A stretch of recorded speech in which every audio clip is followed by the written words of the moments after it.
ibihumbi 409. Uyu mubare wumve neza. Izi ni inshuro umuntu ashobora gusura guhera avutse kugeza ku myaka 80. Ni urugero dufatiye rw'imyaka 80 umuntu ashobora kuba yamara kuri iyi si. Bivuze ngo azaba amaze gusura inshuro 409. Ibi bishatse gusobanura ko buri mwaka nibura ikigereranyo cyerekana ko umuntu ashobora gusura inshuro 5113. Ndetse mu kwezi izi nshuro zikaba 426. Mu cyumweru ni inshuro 98. Ni ukuvuga ngo ku munsi inshuro nk'iya zishoboka ni inshuro 14. Urumva ko iyi byose uramutse ubiteranyije cyangwa se ugakuba n'imyaka, ese wowe ufite imyaka ingahe? Bivuze ngo niba nyine buri munsi usura imisozi 14 ndetse ku mwaka akaba ari inshuro 5113, bivuze ngo niba ufite imyaka 30 ushobora gukuba inshuro zose umaze kuba wasura.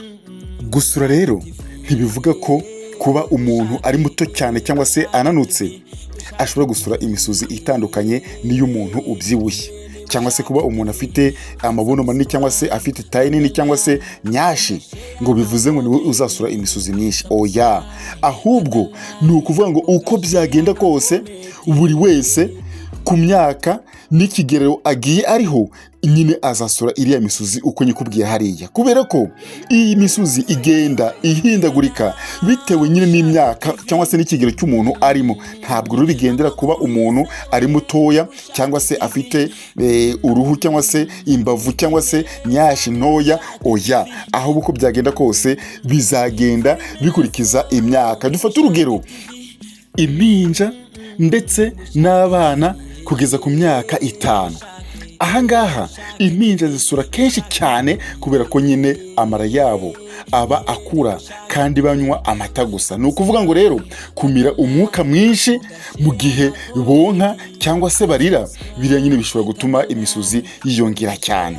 Nanone twagira ku icyo bita abangavu ndetse n'ingimbi, ni ukuvuga ku myaka 6 kugeza kuri myaka 18.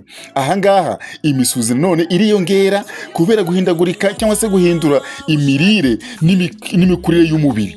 Nanone kurya ibiryo bitandukanye byihuta cyangwa se icyo bita fast foods, ibingibi n'ibinyobwa birimo n'ibinyobwa cyane cyane usanga birimo gazi, bikaba bituma nyine imisozi igenda irushaho kwiyongera. Rero abantu bakuru bo ku myaka 19 kugeza ku myaka 65 imisozi itangira kugenda nanone iringanira ikajya ku nshuro 14. Ahangaha niho twahereye tuvuga ko nibura umuntu asura imisozi 14 ku munsi. Bivuze ngo ahangaha ni ku bantu bafite imyaka 19 nibura kuzamura kugeza ku myaka 65. Ahangaha nawe ubwawe uri kwiyumvira ikigero waba urimo. Mukanya ushobora kujya muri comment ukavuga ngo mbese ko hari igihe mbara umunsi ntasuze. Aho ngaho uri kwibeshya cyane, kubera ko hari ibintu byinshi hari n'igihe usura utabitekereje cyangwa se utanabizi. Ariko icyo ngenzi nakubwira ni ukuvuga ngo icyo wakora cyose menya ngo uwo uri we wese, yaba umugore yaba umugabo yaba umuntu mukuru muri rusange, guhera kuri ya myaka twavuze 19 kugeza kuri 65 umuntu azasura imisozi nibura imisozi 14 ku munsi. Ibi kandi bikaba biterwa n'iki? N'ihindurwa n'ubwonko bw'ibiribwa ndetse umuntu ahora arya, ndetse birimo proteine, imboga n'ibinyampeke byinshi cyane. Ibi ngibi bikaba none bituma byagenda biringaniza imisozi nyine umuntu agenda asura ku munsi. Abageze mu zabukuru rero bivuze ngo guhera ku myaka 66 kugeza ku myaka 80 ariyo twafatiyeho. Mwibutse ko nyine kugeza ku myaka 80 yawe nugira amahirwe ukaba ugeze ku myaka 80, umenye ko neza utazibagirwa uyu mubare, uzaba umaze gusura imisozi 409 ndetse na 80. 409 ndetse na 80.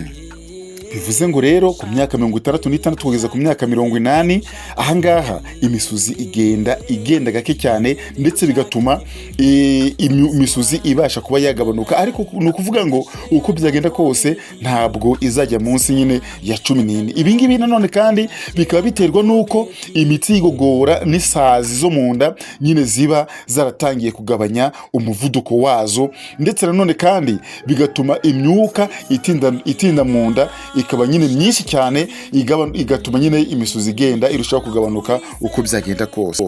Ushobora no kuba wibaza impamvu ushobora kuba uri kumwe n'umuntu agasura umusuzi unuka cyane, cyangwa se nawe ubwawe ushobora kuba wumva wasuze ariko umusuzi ukaba unuka cyane, mbese kumva nawe biguteye ipfunwe mu gihe uri mu bandi. Kugira ngo rero ugabanye umunuko ukabije w'imisuzi, ugomba kumenya ibi bikurikira. Ugomba kugabanya ibiribwa cyane cyane bikungahaye cyangwa se birimo ibinyabutabire bya sulfure. Ibiribwa nk'ibi ngibi bizwiho gutuma nyine imisuzi inuka, nka dodo cyangwa se amashu, ndetse ukisunga ibiribwa byoroshye kugogorwa. Dore rero bimwe mu biribwa n'ibinyobwa byiza cyane cyangwa se warya ndetse cyangwa se wanywa byatuma imisuzi yawe itanuka. Ibiribwa dufata urugero, ikintu ugomba gukora cyane cyane ni ukuvuga ngo ugomba kunywa amazi menshi. Kunywa amazi menshi ahagije bifasha mu kugogora ibiryo neza no koza amara. Urubuto rwa papayi na nanasi cyangwa se inanasi, ibi ngibi bikaba bikize mu byo bita enzyme, bishobora nyine cyangwa se bishongesha proteine mu nda neza, bityo ntizibore ngo zinuke, ubundi kugira ngo imisuzi isohoke mu nda ndetse isohoke aho igomba kunyura inuka, ni ukubera nyine hari ibintu biba byaboreye mu nda. Umuceri wera n'ibirayi, ibi biribwa bitanga ingufu, ariko none kandi bitinda mu mara cyangwa se ngo bizane imyuka inuka. Inyama z'inkoko n'ifi burya rero zifite proteine nziza cyane zoroshye kugogora ugereranije n'inyama z'inka cyangwa se n'izindi matungo. Reka tujye muri comment twiganire, ese ibi nawe urubizi? Uzi ko iyi misuzi yose ariyo ushobora kuzasura ubuzima bwawe bwose niba uzagira imyaka 80? Ubu kano kanya wamenye umubare w'imisuzi waba umaze gusura. Ibisanzwe rero n'ubundi utuntu ngutu duhure muri comment uduhe igitekerezo. Nk'ibisanzwe kumwe na Ben ni kuri Bushake TV. Ciao ciao.